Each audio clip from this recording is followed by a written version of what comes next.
जिस तरह इन्होंने किया था ना जी वो 26 नवंबर जी 2008 जी को, that is passe, that's over, no मोर। अब अगर इंडिया के साथ इन्होंने पंगा लिया ना, कोई टेररिज्म करवाई, तो वहां पे मिलिट्री एक्शन होगा, ये मेरी पूरी अंडरस्टैंडिंग है। But basically Narendra Modi was claiming कि हम इंडिया को अगले 2-3 साल में इकोनॉमी नंबर 3 बना देंगे। आज मैं इस सबसे बड़ी खबर बताना चाहता हूं आपको। भारत अपना सर्च इंजन नया बनाने के बारे में सोच रहे हैं। गवर्नमेंट ने वहां पे स्कीम बनाई है, $4 लाख दिया जाएगा उस कंपनी को जो भारत का अपना गूगल के कंपैरेटिव सर्च इंजन बनाए। ये आज की खबर।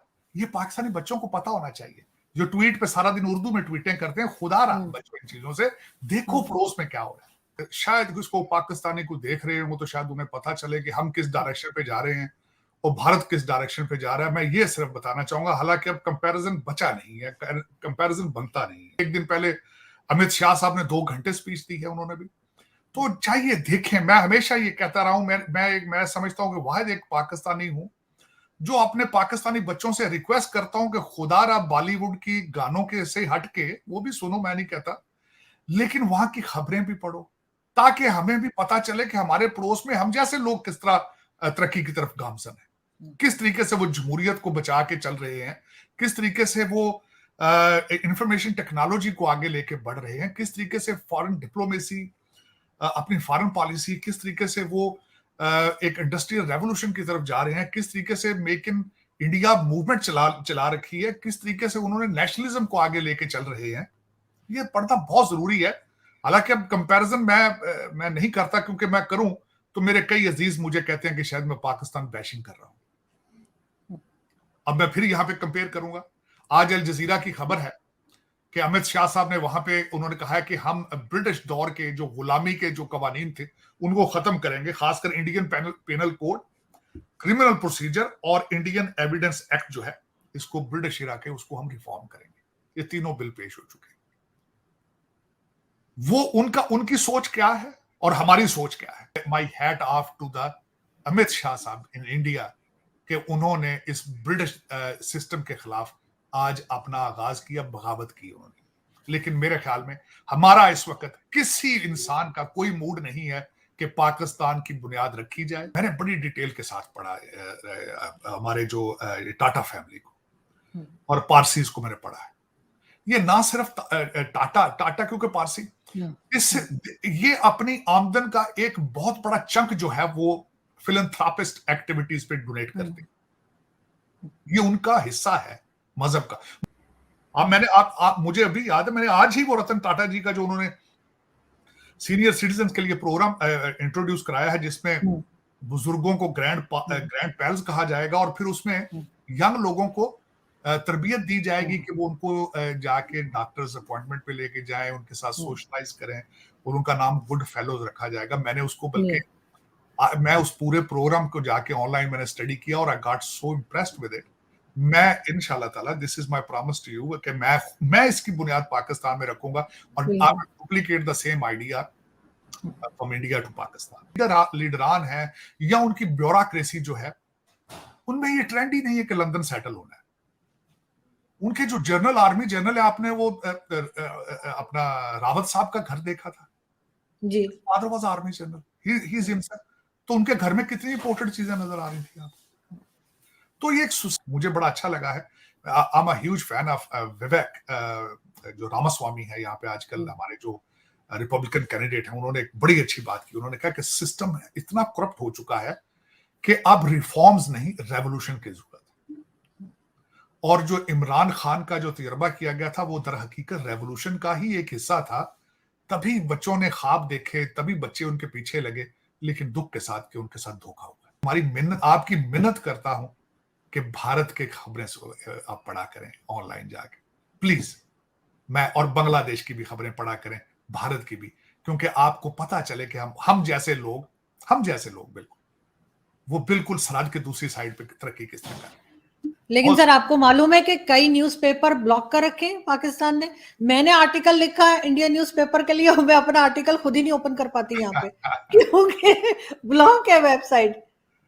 वो तो लेकिन फिर भी मैं समझता हूँ, चले जो जो मिलता पढ़े तो सही, कुछ तो पढ़ देखें तो सही, यूट्यूब पे देख लें, कुछ देख लें। आज मैं इस सबसे बड़ी खबर बताना चाहता हूँ आपको। भारत अपना सर्च इंजन नया बनाने के बारे में सोच रहे हैं। गवर्नमेंट ने वहां पे स्कीम बनाई है, $4 लाख दिया जाएगा उस कंपनी को जो भारत का अपना गूगल के कंपैरेटिव सर्च इंजन बनाए। ये आज की खबर है। ये पाकिस्तानी बच्चों को पता होना चाहिए, जो ट्वीट पे सारा दिन उर्दू में ट्वीटें करते हैं, खुदा रहा बच्चों इन चीजों से। देखो पड़ोस में क्या हो रहा है, कॉपी करें अमित शाह साहब की कि जिस तरीके से वो अपनी कानून को रिफॉर्म कर रहे हैं। भारतीय जो चीज, अब जो ब्रिटिश एजेंडा था, ब्रिटिश लॉज थे, उनको रिफॉर्म करें, सोच रखते हैं। देखिए वहां पे मैंने लोगों को प्रैक्टिकली अपने अपने जो भी है उसके अंदर इन्वॉल्व देखा है, मतलब कि कैसे बच्चों को एजुकेशन देने पे बहुत जोर है। गरीब से गरीब लोग जो हैं वो कोशिश करते हैं कि बच्चों को एजुकेशन मिले, क्योंकि राइट। उस एजुकेशन के जरिए कई बहुत क्या कहते हैं सिंपल बैकग्राउंड के, मॉडस्ट बैकग्राउंड के लोग आगे आ रहे हैं। जी। तो एजुकेशन पे बहुत इंटरेस्ट है, और अपना कारोबार अगर किसी के पास है उसको बढ़ाने में बहुत इंटरेस्ट है। ओके। कल महल प्राइम मिनिस्टर ऑफ इंडिया की बड़ी 2 घंटे की स्पीच थी, जी। उसके अंदर जो भी उन्होंने बातें की उसमें बेसिक बात थी कि हम आइंदा आने वाले वक्त में और भी इंडिया को डेवलप करेंगे। वो डेवलपमेंट जी। की बात पे जोर देते हैं। जाहिर है नोक झोंक भी हुई कांग्रेस के साथ, बिल्कुल। और कुछ बातें जो होनी चाहिए थी नहीं हुई, कुछ हुई, वो पॉलिटिक्स है। But basically Narendra Modi was claiming कि हम इंडिया को अगले 2-3 साल में इकॉनमी नंबर 3 बना देंगे। तो उनका एम्फोसिस सोशल डेवलपमेंट पे, इकोनॉमिक डेवलपमेंट पे, एजुकेशनल डेवलपमेंट पे आपको नजर आएगा। हम वही डिफेंस और गौरी मिसाइल बना लिया और ये बना बाबा लिया, गौरी, और वो खालिद क्या नाम है किदवाई खालिद साहब, टैंक है। हाँ खालिद, वो उस थिंक टैंक वालों ने कि हम यहाँ बम गिराएंगे वहां गिराएंगे। मैंने कहा यार किदवाई साहब ने पूछो कि अगर हम गिराएंगे तो वो क्या गिराएंगे, वो पटाखे गिराएंगे, वो भी आपकी देखेंगे तबाही आपको। कर वो भी आपकी तबाही कर देंगे। तो ये इस किस्म के ऐलान इन हालात में, जबकि पाकिस्तान की इकॉनमी का सत्यानाश है और सारा प्रेशर कहते हैं उधर से आ रहा है, अफगानिस्तान के ये तालिबान के, जी। आप फिर वही जी। रट लगा रहे हैं न्यूक्लियर वेपन्स की। So Pakistan has nothing to offer. कहते हैं कि वो आसिम मुनीर साहब ने बड़े कोई कहा है कि हम इकोनॉमिक डेवलपमेंट करेंगे, ये करेंगे। बातें तो ये बहुत खूब करते हैं, अमलन क्या होगा वी डोंट नो। अब अगर इंडिया के साथ इन्होंने पंगा लिया ना, कोई टेररिज्म करवाई, तो वहां पे मिलिट्री एक्शन होगा, ये मेरी पूरी अंडरस्टैंडिंग है। क्योंकि उन्होंने पूरी दुनिया को तैयार कर लिया है कह के कि जीरो टेररिज्म। और once you have created that international awareness, और अगर आप पे टेररिज्म अब होती है, तो then you have the right under the UN charter to respond. आज तक उन्होंने नहीं ना किया, लेकिन मुझे लगता है कि अब वो ये रिस्क लेने को तैयार हो जाएंगे, न्यूक्लियर वेपन हो या ना हो, they would respond and Pakistan knows it. वो कहते हैं कि we are not going to let India be attacked again, जिस तरह इन्होंने किया था ना जी। वो 26 नवंबर जी 2008 जी। को। That is passe, that's over, no more. Right right. आज़ादी के बाद से ही कश्मीर को लेकर भारत और पाकिस्तान के बीच में लड़ाई स्टार्ट हो गई। 1947, 1965 और 1999 को पाकिस्तानी मिलिट्री ने इंडिया के ऊपर हमला किया, और इन सारे बैटल्स का, इन सारे वॉर का जो मकसद था वो था कश्मीर को हथियाना।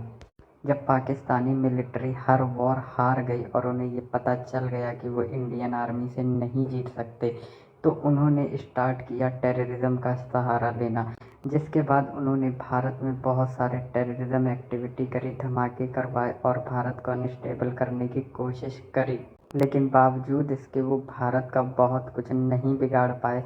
लेकिन उस वक्त की जो गवर्नमेंट थी, उनका ये मानना था कि पाकिस्तान के अंदर जाके पाकिस्तान के ऊपर कार्रवाई करने से न्यूक्लियर वॉर का खतरा बढ़ जाएगा। लेकिन ये करंट गवर्नमेंट का मानना है कि अगर पाकिस्तान ने हम पर हमला किया तो हमारे पास भी न्यूक्लियर बॉम्ब है और हम भी उनको मुंह तोड़ जवाब दे सकते हैं अगर न्यूक्लियर जंग की बात आई तो।